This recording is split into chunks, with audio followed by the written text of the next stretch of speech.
Welcome my friend and student. आपके लिए आपके सामने मैं एक टॉपिक प्रस्तुत करने जा रहा हूँ। 10th क्लास का एक टॉपिक है एक्सरसाइज 5.1 के अंदर समांतर श्रेणी।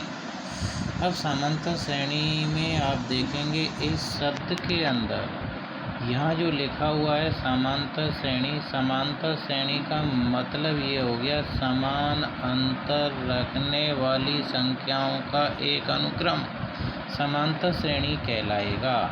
इसे आप एक उदाहरण से आप बहुत अच्छी तरीके से समझ सकते हैं। जैसे मैं यहाँ पर एक उदाहरण लेता हूँ। मैं यहाँ पर इस समांतर श्रेणी को हम शॉर्टकट में एपी श्रेणी भी कहेंगे, अर्थमेटिक प्रोग्रेशन। अब आप यहाँ देखें, मैंने यहाँ पर एपी श्रेणी लेता हूँ मैं यहाँ पर, इसको आप समझेंगे। जैसे मैंने यहाँ लिख दिया 2, 5, 8, 11 डैश। अब इसमें आप देखेंगे 5 और 2 में अंतर क्या है। 5 में से 2 गए तो ये 3 आया। ऐसे ही 8 में से 5 घटाओ तो क्या आ रहा है, 3। और 11 में से 8 घटाओगे तब भी क्या आ रहा है, 3। ये जो आया ये यानी 2 अंकों का डिफरेंस आ गया है। 2 अंकों का अंतर कितना आ रहा है, 3। ऐसे ही 8 में से 5 गए तो देखो यहाँ 8 और 5 के बीच में अंतर कितना आ रहा है, 3। और 8 और 11 और 8 के बीच में अंतर कितना आ रहा है, 3। तो इसे कहा जाता है समान अंतर। तो ये जो 3 आया है, आप इस प्रश्नावली में इस 3 को कहेंगे सार्व अंतर। और सार्व अंतर को इस पूरी प्रश्नावली में आप प्रदर्शित करेंगे, प्रतीक चिन्ह लेंगे डी, यानी ये सार्व अंतर है डी। ठीक। अब ये क्या है, पहला पद है। ये 2 इस श्रेणी का पहला पद है। तो फर्स्ट टर्म को आप कैसे लिखेंगे, ए से। यानी आप इस प्रश्नावली के अंदर प्रथम पद को कैसे लिखेंगे, प्रथम पद को हमेशा ए से लिखा जाएगा। ठीक है, प्रथम पद ए।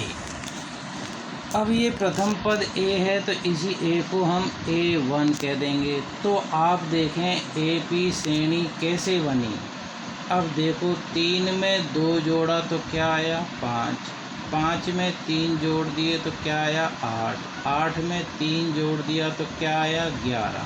तो यहाँ आप एपी श्रेणी की एक नई परिभाषा बना सकते हो कि एक संख्या में कोई निश्चित संख्या बार बार जोड़ते जाएं तो और अलग संख्याएं आती हैं, वो और उन संख्याओं को रखकर जो अनुक्रम बनेगा वो समान अंतर श्रेणी होगा। तो मैं इसे जैसे यहाँ देखो प्रथम पद कौन है, ए। तो मैं इस ए में इस सार्वंतर डी को जोड़ूंगा तो क्या बनेगा, ए प्लस डी। फिर इस डी को मैं इसमें फिर जोड़ दूंगा तो क्या बनेगा, ए प्लस 2d। फिर इस डी को मैं इसमें जोड़ दूंगा तो क्या बनेगा, ए प्लस 3d और डैश। तो यानी ये भी एपी श्रेणी है। ये क्या हो गया, एपी श्रेणी का व्यापक रूप हो गया। इसी एपी श्रेणी को मैं ऐसे लिख सकता हूँ, ये पहला पद यानी A1, ये दूसरा पद A2, ये तीसरा पद A3, ये चौथा पद A4 डैश।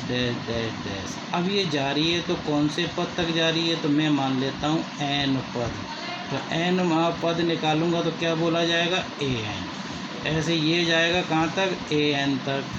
तो आप यहाँ देखें ये दोनों जो मैंने लिखी हैं ये एपी श्रेणी है। ये भी एपी श्रेणी है, ये भी एपी श्रेणी है। लेकिन ये एपी श्रेणी हमने यहाँ पर पद के रूप में लिख दिया, A1, A2, A3, A4, AN।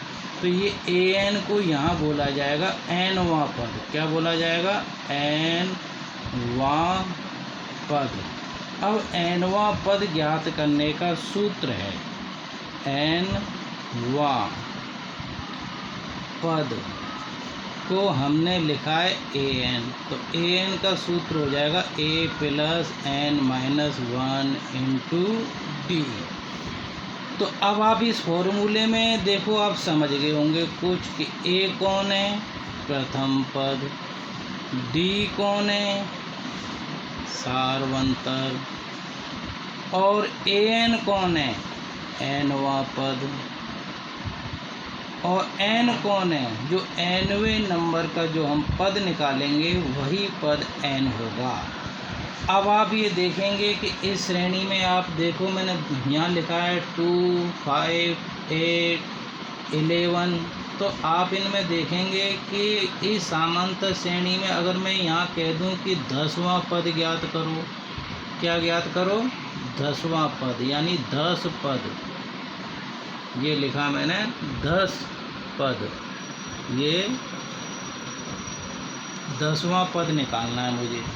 और भाई बाई चांस मैं आपसे यूँ बोल दूँ कि 2, 5, 8, 4, तो ये कितने पद हो गए? 4 पदों का योग।